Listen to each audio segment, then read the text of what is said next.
aqui estamos dando início a mais uma edição de Espiritismo e Educação, rogando ao Mestre Jesus nos abençoe e que possamos estar aqui em paz para conversarmos um pouco mais sobre as questões da educação através dos princípios da doutrina espírita. Ao nosso lado está aqui no programa o nosso Ronaldo Gomes. Ronaldo, seja bem-vindo. Muita paz, Marcos, e que estão nos assistindo, que Jesus nos inspire mais uma vez neste dia abençoado como todos os outros dias. Muita paz. Muito bem. A você que está aí nos acompanhando, nós estamos ao vivo e você já está vendo aí que pode participar, como o nosso Wilson. Boa noite, Wilson, lá de Recife, Pernambuco, sempre nos acompanhando. Prazer estar com você. Você pode fazer como o Wilson. Envie seu alô, sua mensagem, pode também fazer uma pergunta e nós estaremos aqui para atender. Espiritismo e Educação vem trabalhando a questão da educação moral, o que ela é, a sua aplicação, e hoje o nosso foco está, assim, um tanto quanto mais para a parte social, porque hoje nós vamos conversar sobre a crise moral do século. Ronaldo, mas tem crise moral neste nosso século XXI? Não ficou no século XX, não, Ronaldo? Pois é, Marcos, é aí que nós temos que nos recorrer à questão 913, que não tem como. Por quê? O que é essa crise moral? Onde começa essa crise moral? E nós já falamos sobre todos os aspectos que é a moral, a importância da família, a sociedade, já fizemos todas as observações. E a 913, Marcos, eu gostaria até que você lesse, tem aí? Tem, está aqui em mãos. Então você lê aí, por gentileza. Muito bem, vamos situar então aqui os nossos telespectadores. A questão 913 de O Livro dos Espíritos faz parte da sua terceira parte, lá no capítulo 12, sobre a perfeição moral.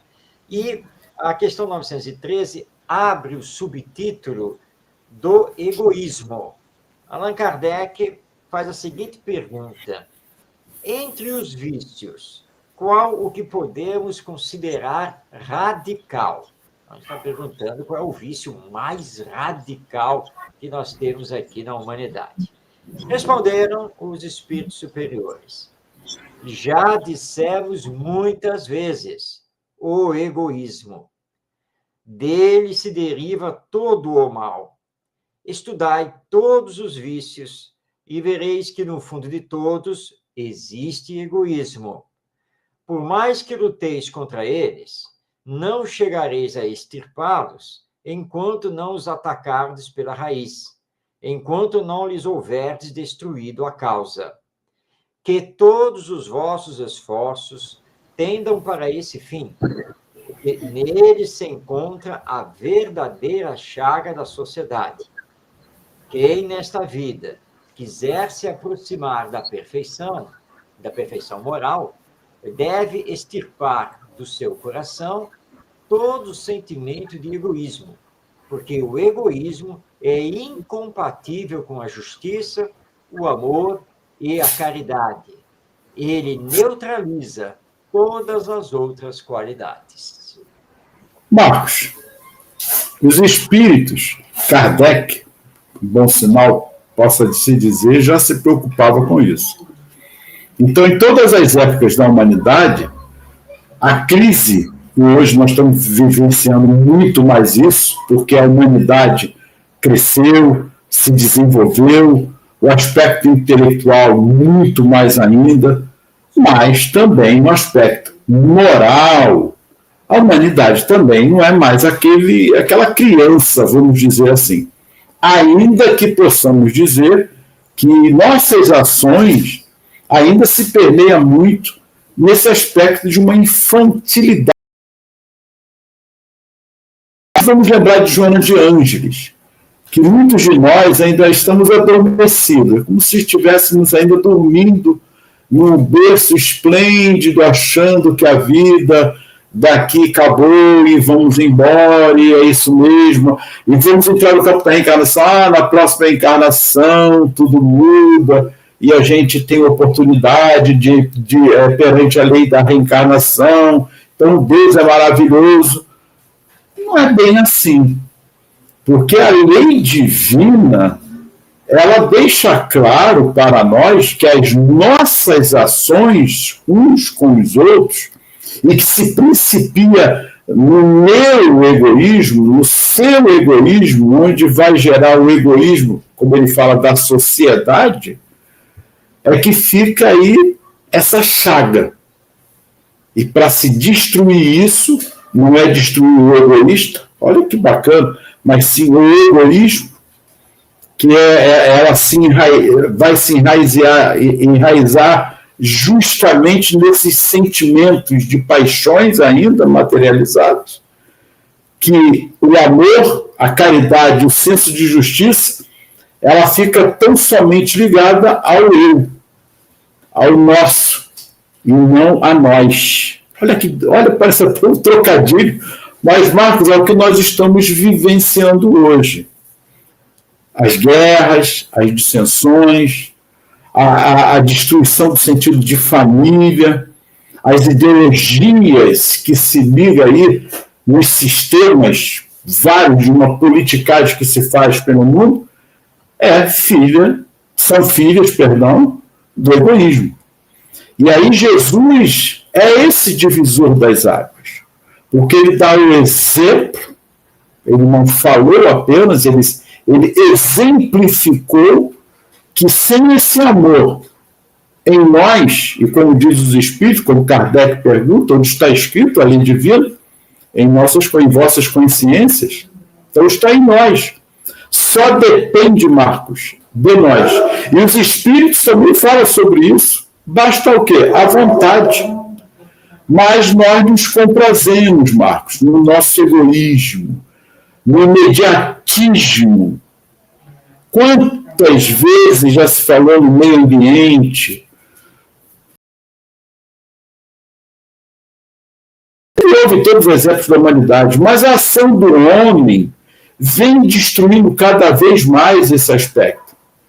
Nós, como falei antes, nós crescemos muito, desenvolvemos muito intelectualmente, até moralmente, mas ainda estamos aquém, no pleno século XXI, ainda vemos o homem, Marcos, destruindo o próprio homem. Por nada. Por bagatelas, um pedacinho de terra, por supremacia. Eu penso ser certo. E sem se preocupar com a geração futura. O imediatismo tão puro e simplesmente materialista. Sem a visão, sem o sentido da vida, que é a ajuda primordial uns com os outros. No amor que Jesus nos ensinou. É verdade, Ronaldo. A crise moral do século, né? Do século que nós estamos vivendo, este século XXI da cristandade, é a mesma crise moral que vivemos no século XX, que é a mesma crise moral que vivemos no século XIX, com as diferenças do progresso científico, tecnológico, social, mas nós sempre estivemos mergulhados numa crise moral. Por quê? Os espíritos explicaram isso daqui com toda tranquilidade, porque nós sempre cultivamos o egoísmo, sempre mantivemos o egoísmo. E é o que nós estamos assistindo na atualidade. As pessoas, quando são indiferentes, insensíveis, materialistas, lutando por um pedacinho de terra, como você colocou, elas só estão demonstrando, na prática, o egoísmo que possuem. Os espíritos foram muito claros aqui na questão 913. O egoísmo é a raiz de todos os vícios, de todos os males. Então, se nós queremos realmente acabar com a crise moral, nós temos que atacar o egoísmo. Não tem outra coisa a ser feita, já que o egoísmo é a causa. É por isso que o Emmanuel, esse querido benfeitor espiritual do Chico Xavier, ele fala na apresentação do livro Chico Xavier Pede Licença, ele responde, na verdade, uma pergunta. Ele diz assim, muitas vezes as pessoas perguntam por que nós, espíritos, escrevemos mensagens a respeito dos problemas da Terra. Nós não deveríamos nos preocupar com os problemas de ordem espiritual, dos mundos mais elevados para onde nós vamos? Aí o Emmanuel explica o seguinte, acontece o seguinte, que os vivos, hoje, os vivos da Terra, serão amanhã os mortos do além. E hoje, os mortos do além serão amanhã os vivos da Terra. Por quê? Porque todos nós, encarnados e desencarnados, formamos a humanidade terrena. E perante a lei divina, nós temos aqui que, de fato, entender que durante a vida terrena, o progresso moral que fazemos é muito pequeno. Então, quando desencarnarmos, continuaremos vinculados à humanidade terrena e 0,9% de certeza que a maioria tem que reencarnar de novo aqui na Terra. Então, Emmanuel explica assim, nós escrevemos para vocês e fazemos comentários sobre as questões da vida humana, das questões do mundo, para que vocês consigam melhorar um pouco mais e preparar o terreno para o futuro, onde nós, que agora escrevemos através dos médiuns, compareceremos com um novo corpo carnal na Terra através da reencarnação. Por isso, então, que os espíritos batem insistentemente na tecla de que nós, espíritas, precisamos priorizar a educação. Por quê? Porque somente através da educação moral nós conseguiremos combater e destruir o egoísmo.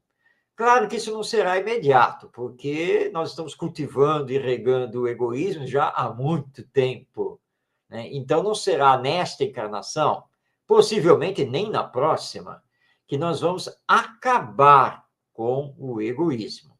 Mas não resta dúvida que a educação moral, ela conseguirá começar a abrandar, a debelar isso, pouco a pouco, na medida em que é aplicada na família, na escola, nos tempos religiosos e assim por diante.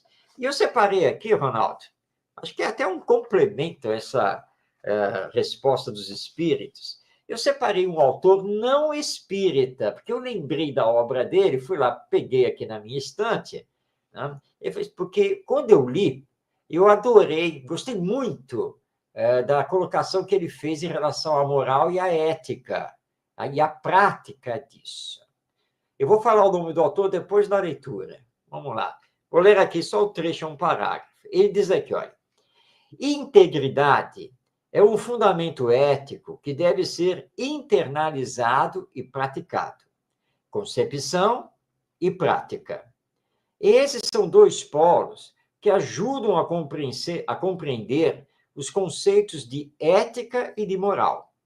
São conceitos correlatos e conectados, mas não têm sentido idêntico, pois, enquanto ética é o conjunto de valores e princípios que orientam a minha conduta em sociedade, a moral é a prática desses valores na ação cotidiana.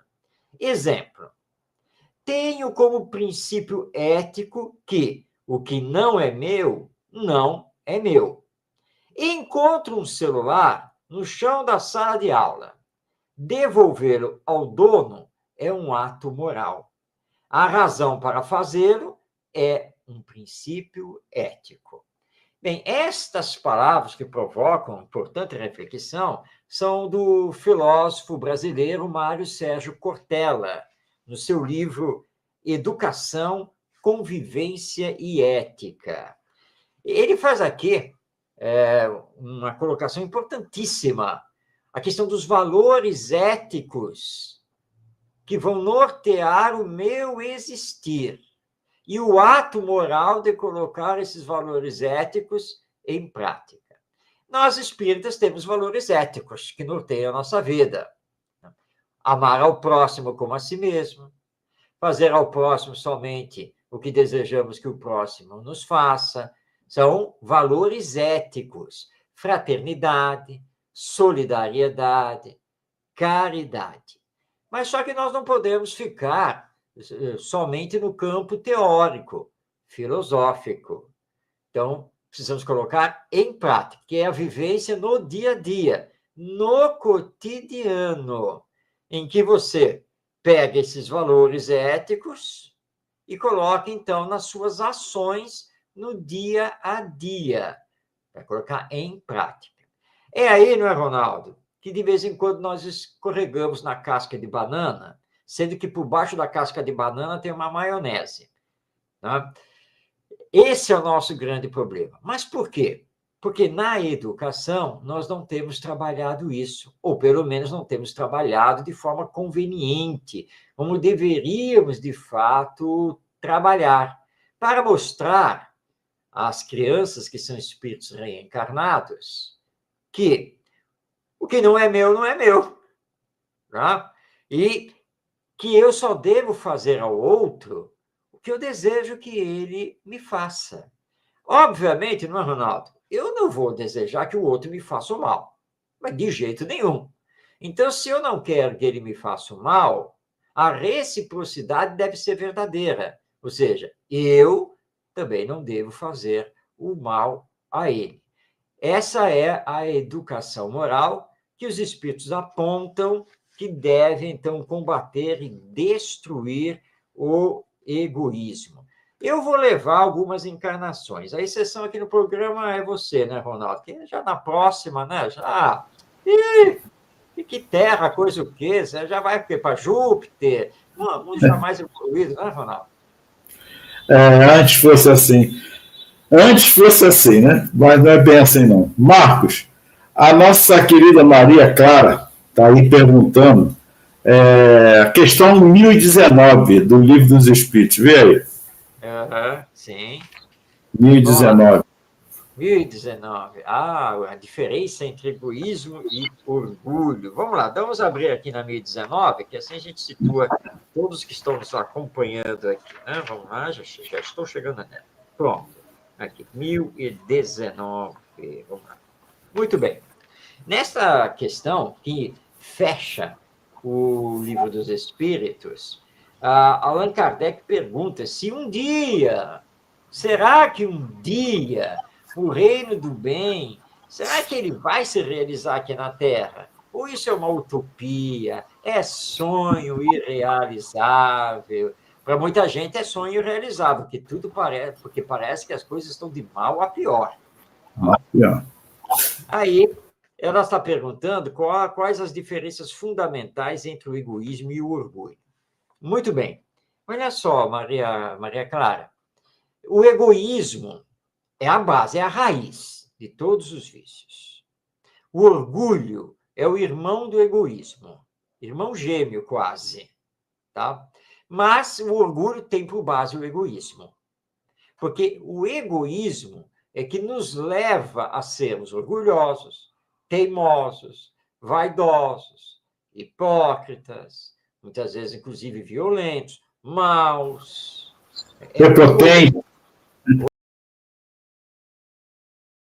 Prepotentes também. Prepotentes e assim por diante. Tá? É o egoísmo. Mas o orgulho, junto com o egoísmo, também está na raiz de diversos vícios. A hipocrisia, por exemplo, o fingimento. Então, você tem o orgulho. Por isso que os espíritos também nos explicam, lá no Evangelho segundo o Espiritismo, que egoísmo e orgulho andam juntos. E que, na verdade, é muito difícil separar um do outro. Tá? É muito difícil. Mas quando você, por orgulho, não aceita uma crítica, por orgulho, você não quer mudar de opinião, você também está mostrando que é egoísta, porque está se posicionando apenas para você mesmo, apesar de que isso esteja prejudicando os outros. E os espíritos, ao responderem a Kardec, disseram, olha, o bem reinar aqui na Terra não é utopia, não. Não é sonho, não. vai acontecer. Eu já ouvi alguém me dizer que provavelmente vai levar uns 10 mil anos do jeito que nós estamos indo. Será? Porque depende de nós mesmos. Depende do uso que estamos fazendo do livre-arbítrio. Depende dos esforços que estamos realizando para nos moralizar, para destruir em nós o egoísmo e o orgulho.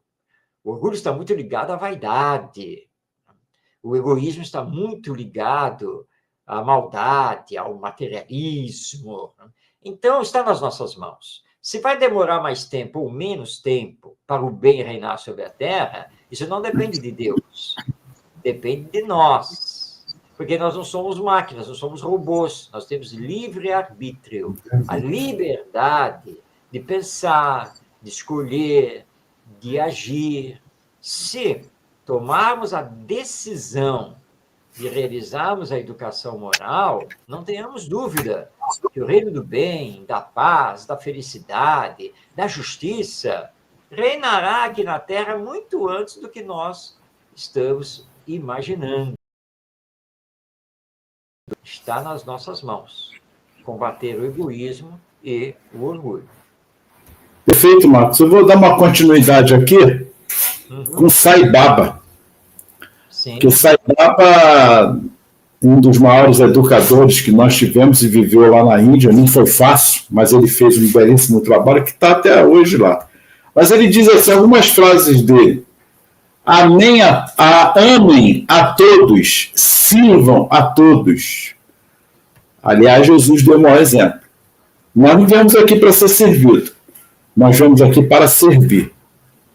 Quando todos nós, sem exceção, incorporar esse nós que estamos aqui para servir, estaremos já no meio caminho andado, ajudando-nos mutuamente. Eu servindo, o outro vai me servir, porque estaremos cumprindo a lei de amor. Outra frase dele também é: a verdadeira finalidade da educação é a formação do caráter. Jesus também preconizou isso, e vários tantos outros. A ele aí, Sai Baba, grande Sai Baba.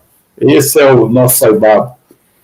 Outra frase, Marcos: o primeiro passo é: o que ensinamos aos outros, devemos praticar. E aí você já falou praticamente tudo aí nessa sua abordagem aí. Porque falar, verbalizar, nós vemos muito isso. Nós vemos muito também o que Jesus colocava, a hipocrisia. Ai de vós, escribas e fariseus hipócritas. Está lá nas Escrituras. E lendo engano, achar que Deus se engana com as coisas. Como foi colocado, você colocou bem aí. Eu gostaria que você lesse a 616, para que possamos compreender que Deus, em toda a sua lei natural, ele não está aí para brincadeira. Nós é que brincamos. Mas, como você disse bem, Marcos, temos o nosso livre-arbítrio. Nós não somos marionetes. Agora, na justiça divina, existem os limites pelo qual nós vamos derrogando essa lei, infringindo essa lei. Então, vamos ler 616 para que possamos compreender se Deus se engana ou não. Vamos ver. Vamos lá. Na 616, que está no capítulo 1 das leis morais, Kardec está conversando sobre os caracteres da lei natural ou lei divina. E ele pergunta aqui: Deus teria prescrito aos homens, numa época, aquilo que lhes proibiria em outra? E a resposta dos espíritos: Deus não se engana. Os homens é que são obrigados a modificar as suas leis, que são imperfeitas. Mas as leis de Deus são perfeitas. A harmonia que regula o universo material e o universo moral se funda nas leis que Deus estabeleceu por toda a eternidade. Bom, para o Espiritismo, Deus é a perfeição absoluta. Ora, se ele é perfeito, é claro que o que sai dele tem que ser perfeito. Nós estamos fazendo aqui apenas o uso do raciocínio, da razão. Tá? É perfeito, tudo que sai dele tem que ser perfeito. Então, a lei divina é perfeita. Ele não poderia ter feito uma lei, né, para nos reger lá na época tal, e agora mudar tudo e fazer uma outra lei para nos reger nesta época. Não.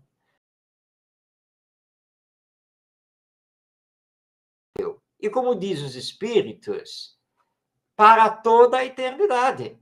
A lei é a lei. Agora, cumprir a lei ou não cumprir a lei, isso já é problema nosso, porque temos o livre-arbítrio. A lei é muito clara. Olha, você só deve fazer aos outros o que você deseja que os outros lhe façam. Essa é a lei para todo o sempre. Tá? Ok. Aí eu estou aqui, vejo a lei, Deus me explicou a lei e disse que se eu desobedecer a lei tem consequências. A dor, o sofrimento, a reparação. Aí eu vejo, tá bom, entendi. Só devo fazer aos outros o que eu desejo que eles me façam. Bom, mas aí depende, né? Porque eu acho que eu posso escolher esses outros. Porque tem gente que não merece, né? Cá para nós, por favor. Né? E aí já é o meu livre-arbítrio. Decisão minha. Mas a lei é inflexível. Porque ela é para toda a eternidade e ela é perfeita. Tudo bem, eu fiz as escolhas. Não cumpri essa lei na sua plenitude, o que acontece? Jesus explicou, a cada um será dado segundo as suas obras. Tá? Então, eu vou responder, porque eu tenho que assumir as consequências de ter infringido a lei. Por isso que, quando estudamos o Espiritismo, nós entendemos que Deus não nos castiga. As pessoas dizem, isso só pode ser castigo de Deus. Não, Deus não castiga. Deus fez a lei. Nós só temos que assumir as consequências de não cumprir a lei. É só isso, nada mais do que isso.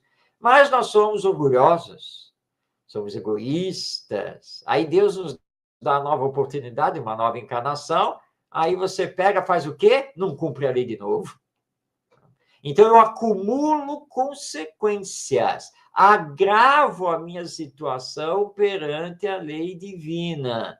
E aí, em determinada encarnação, não tem jeito. Aí eu vou ter que assumir todas essas consequências. Mas é da lei divina que existe a misericórdia, existe a bondade. Vou dar um exemplo aqui. Ronaldo, que está aqui, nosso companheiro, educador, mas em encarnações passadas, recuadas, aí, adorava cortar a cabeça dos outros. Eu estou me tirando desse exemplo, né? Ele já percebeu isso, né? Então, ele adorava cortar a cabeça dos outros. Aí foi uma encarnação, desencarnou, sofreu, veio outra encarnação, não quis saber, fez a mesma coisa, e veio a outra. Há um acúmulo, não é? Um acúmulo de infrações perante a lei divina. Mas Deus permitiu 3, 4, 5 encarnações nas mais variadas condições sociais, etc., para ver se o Ronaldo entendia que tinha que parar de cortar a cabeça dos outros. Aí, terminada essa última encarnação, Deus chama meu filho. Ó, não é possível. Eu te dei 5 oportunidades e nas 5 oportunidades você infringiu a lei. Agora só tem uma solução, como consequência de tudo que você fez. Na próxima encarnação, você vai sem os braços e sem as pernas. Porque aí você não vai mais poder cortar a cabeça de ninguém. Né? Vai sofrer. Vai depender dos outros. Mas que é justamente para aprender através da dor. Eu queria que você tivesse aprendido através do amor. Mas não foi a sua escolha. Então, agora, como consequência, você aprende através da dor. Agora, deixa eu esclarecer aqui a todos que estão nos acompanhando, isso aqui foi só um exemplo didático, não quer dizer que o Ronaldo fez isso, não, do passado. Tá bom,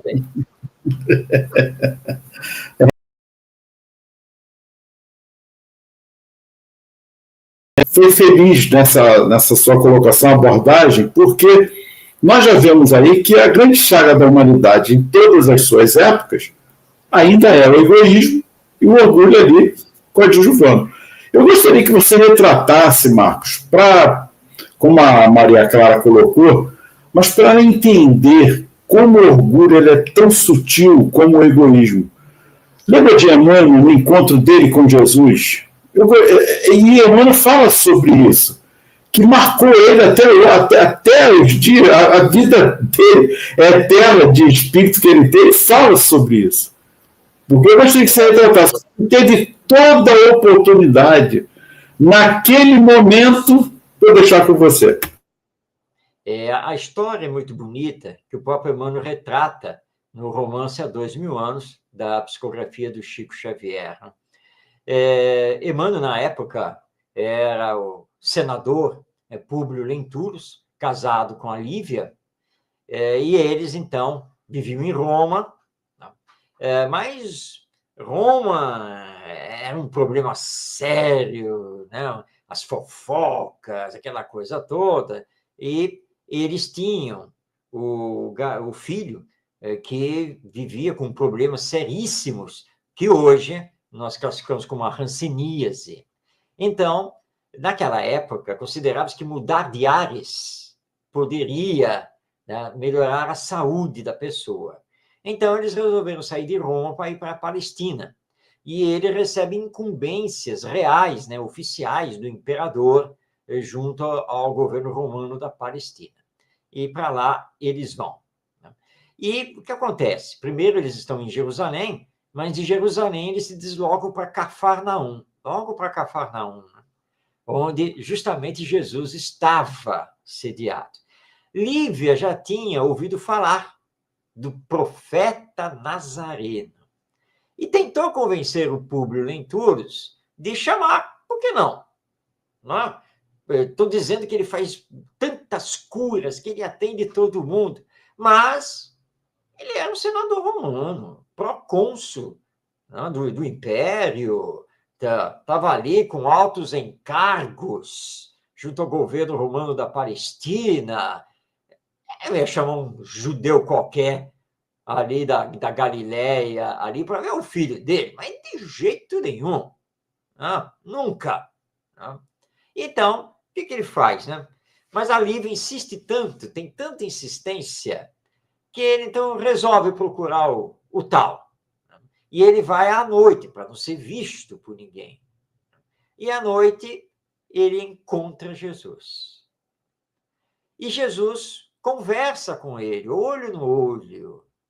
E ele sente aquele magnetismo espiritual superior daquele homem. E ele sente, essas são as próprias palavras do Emmanuel no romance, né? Ele sente que aquilo que Jesus estava falando era verdade. E que aquilo preenchia, sim, as dúvidas existenciais que ele mesmo, Emmanuel, tinha ali como senador. E quando ele está assim, envolvido por toda aquela atmosfera espiritual, ali na presença de Jesus, ele lembra que ele é um representante do império. E que ele estava fazendo ali um papel ridículo. Já se viu isso? Ele estava lá quase se curvando aquele Nazareno lá, aquele Galileu ali que não era nada. Mais um profeta ali desses judeus aí. E quando ele começa a pensar assim, ele pensa, não, eu tenho que fazer prevalecer o meu encargo. Não, o meu posto, quem eu sou. E ele, então, aí foi o orgulho, né? Aí ele muda o tom e arrogante, né? Ele pega e quer tratar Jesus como se Jesus fosse quase que um escravo, um servo, né? Mas não sei o quê. E aí Jesus olha para ele, bom, você está perdendo a grande oportunidade da sua vida. Mas vai, não sei o quê. Aí, quando ele chega em casa, o que acontece? Né? A Lívia e a empregada estão lá com a filha. Aí eu falei filho no início, mas não é filho, é filha. Né? Estão lá com ela ali. E a menina melhorou substancialmente. E quando ele entra, né? Quando ele entra, e essa, porque eu estava aqui, que eu orei, porque não sei o quê, nós devemos... E aí ele não admite de jeito nenhum que pudesse ter sido Jesus. A força espiritual de Jesus. Por orgulho, ele perdeu a grande oportunidade da vida dele. Enquanto a esposa realmente se entregou a Jesus, entendeu as lições do Evangelho, ele não conseguiu absorver por causa do orgulho. O orgulho de ser, né, o senador, o procônsul romano, o homem que representava César lá na Palestina. Ele tinha mais poder que o governador, que na época era o Pôncio Pilatos, porque ele tinha uma representação direta do imperador. E aí o orgulho, né? O orgulho mesclado com o egoísmo, né? E aí ele se perdeu.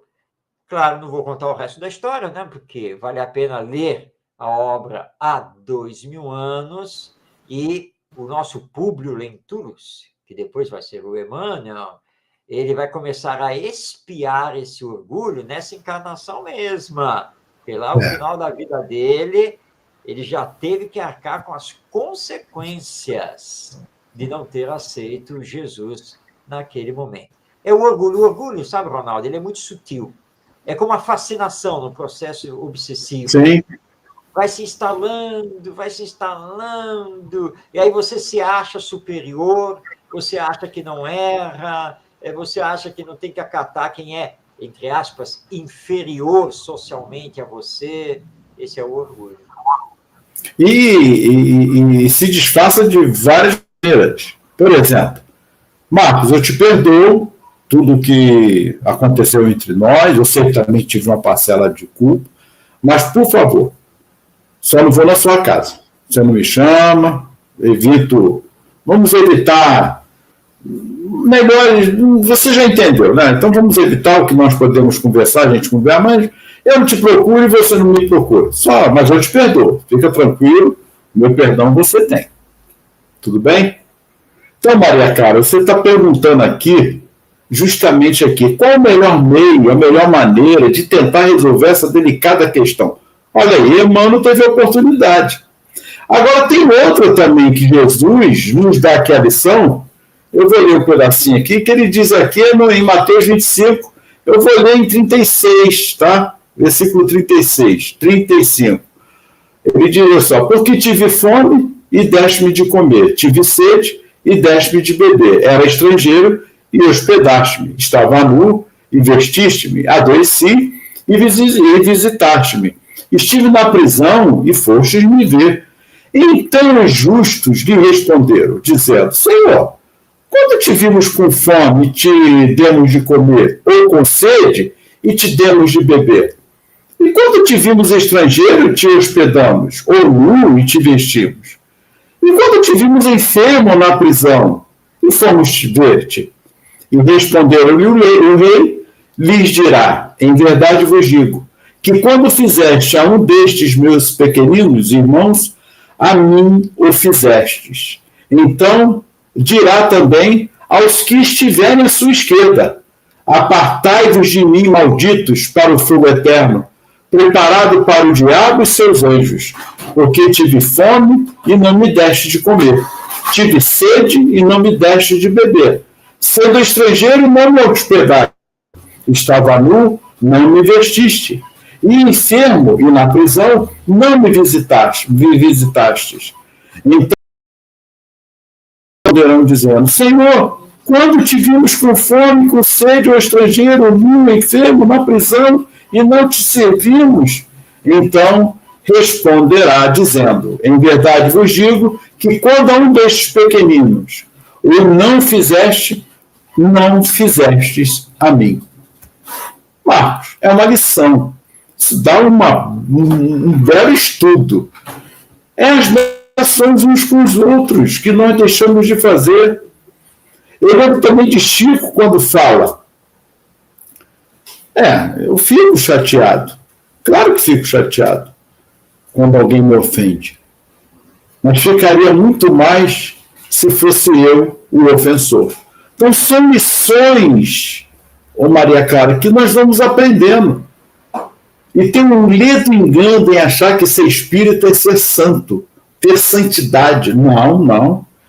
Está lá no Evangelho segundo o Espiritismo, lá bem grifado. Foi na palavra aquela que encara a razão face a face, em todas as épocas da humanidade. Reconhecer os próprios erros, como Santo Agostinho nos ensina, cada dia, cada noite, fazer uma avaliação. É o que nós devemos fazer. Cair, meu Deus do céu, errei. De mais uma vez eu errei aqui com A, ou com A, ou com B. Sim, errou. Mas o que é que se quer que se faça? Levantar e seguir adiante. Eu não posso fazer um novo final, mas posso recomeçar para tentar fazer um novo final. Então, são esses questionamentos conosco mesmo, que nós devemos nos avaliarmos uns com os outros, para o bem de todos, e todos nós estamos intimamente ligados, não intimamente interligados. A guerra que está acontecendo lá, os meus comentários, ainda que sejam chulos, só estará prejudicando. Então eu posso fazer uma crítica e mostrar caminhos. Qual é o caminho? O caminho da paz, os dois de fato sentem-se. Vamos lá, o que está vendo? A antiga União Soviética tinha, hoje que tem vários países, que hoje é Rússia, havia vários, né, Marcos, territórios que hoje viraram países, a Ucrânia é uma delas. Então, nós devemos o quê? O que Jesus nos fala? Quem comigo não ajunta, espalha. É o amor, a unificação que nós devemos ter uns com os outros. E estamos o tempo todo, Marcos, nos digladiando, brigando, discutindo. E vou dizer mais, Marcos, não eu, mas os espíritos falam sobre isso. Às vezes por nada, dissensões por nada, por migatelas de terra, por conta de frações de dinheiro. Agora você vê, o homem vai à Lua, vai ao espaço, isso é legal, é a ciência, para descobrir câncer, as vacinas, mas o que se gasta em trilhões, quatrilhões, em guerras, em materiais bélicos, mísseis, guerras nucleares, atômicos, que já tem, a Rússia tem a mãe, os Estados Unidos tem o pai. Marcos, é o egoísmo? É o orgulho? Por isso, respondendo aqui a Maria Clara e a todos que estão nos acompanhando, que ela pergunta aqui, né, qual é o melhor meio para combater o egoísmo e o orgulho? A resposta está no próprio Livro dos Espíritos, quando nós lemos as questões 685A e a 917. Em comentários magistrais, Allan Kardec nos diz a educação moral é o meio, é o caminho para a destruição do egoísmo. Então, é urgente que apliquemos a educação moral, que consiste na formação do caráter, no combate às más tendências, no desenvolvimento das virtudes, levar as novas gerações para a humanização, para a prática do bem e da caridade. Porque a educação moral, ela tem por base o amor, o amai-vos uns aos outros, porque nós somos filhos de Deus, independente da nossa posição social, financeira, desta encarnação. Tanto faz como tanto fez. A situação social, e assim por diante. Então, nós temos que combater o egoísmo e o orgulho, e esse combate tem que ser feito através da educação moral. Quando começarmos a trabalhar a educação moral, aí nós vamos começar a pegar essas verbas, esses trilhões e quatrilhões que o Ronaldo citou, para fomentar a paz, a justiça social, para conservarmos o meio ambiente e realizarmos um progresso não apenas científico, tecnológico, mas o progresso do bem e do amor entre nós. E aí nós vamos acabar com a miséria. Vamos acabar com as discriminações, com os preconceitos. Então, o Espiritismo é muito claro. Para acabarmos com a crise moral deste século, só existe um caminho: a educação moral, aplicada na família, na escola, nos templos religiosos, no centro espírita, nas instituições humanas de uma forma geral e, como consequência, no dia a dia. Porque aí nós vamos sair da teoria para irmos efetivamente para a prática, a vivência. Lembrando que lá na questão 629, os Espíritos deixam claro, né, que moral é a regra da boa conduta, do fazer o bem ao próximo, sem nunca prejudicar a ninguém. Tudo isso pertence à educação moral. Só que nós estamos muito distante dela. Embora se fale muito de educação, e até tenha muita verba para a educação, mas é uma educação instrução. É uma educação apenas técnica. Ou seja, você se forma, você tem uma profissão, mas nem sempre tem bom caráter. Veja-se o caso que está aí agora, a nossa Rosane, uma boa noite, Rosane. Veja o caso que está aí agora, na imprensa, do nosso juiz federal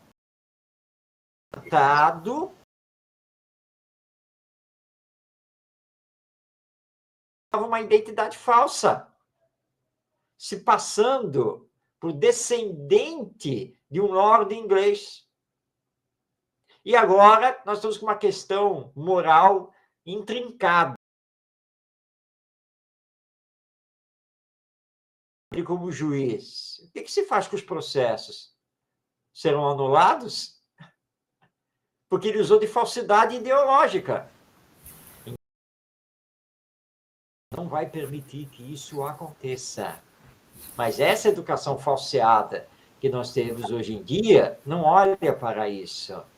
Então, você pode ter todos os certificados, você é doutor de meio mundo de coisas, mas pode ser um corrupto, desonesto e assim por diante. Então, qual é o meio de combater eficazmente o egoísmo e o orgulho? A aplicação da educação moral. Sim, Marcos. Eu gostaria de ler aqui a LDB na parte da ética, né, que é a proposta pedagógica da educação infantil, a LDB, Lei de Diretrizes e Bases. Está lá, ó, éticos, da autonomia, da responsabilidade, da solidariedade, do respeito ao bem comum, ao meio ambiente e às diferentes culturas, identidades e singularidades. Nós temos a lei. Estou falando do quê? A aplicação dessa lei? Estamos rasgando o tempo todo a nossa própria Constituição. E mais, nós estamos e devemos estar com o Cristo, sempre lutando pela paz.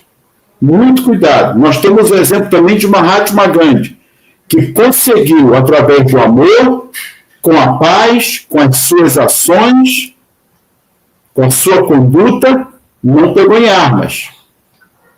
Fez a desobediência civil, que também permite a nossa Constituição, o tempo todo, porém, conseguiu, através das suas ações, com amor, com ações de conduta, pela coletividade que era o povo, da sociedade da sua época, conseguiu a libertação.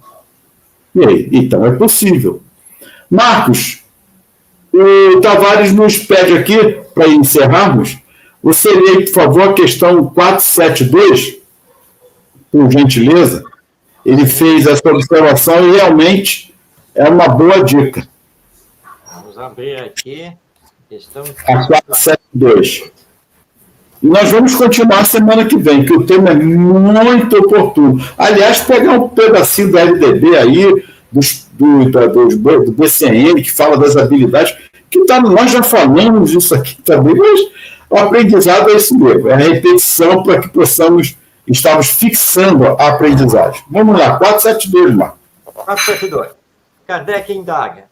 Os espíritos que desejam incitar-nos ao mal limitam-se a aproveitar as circunstâncias em que nos encontramos ou podem criar essas circunstâncias?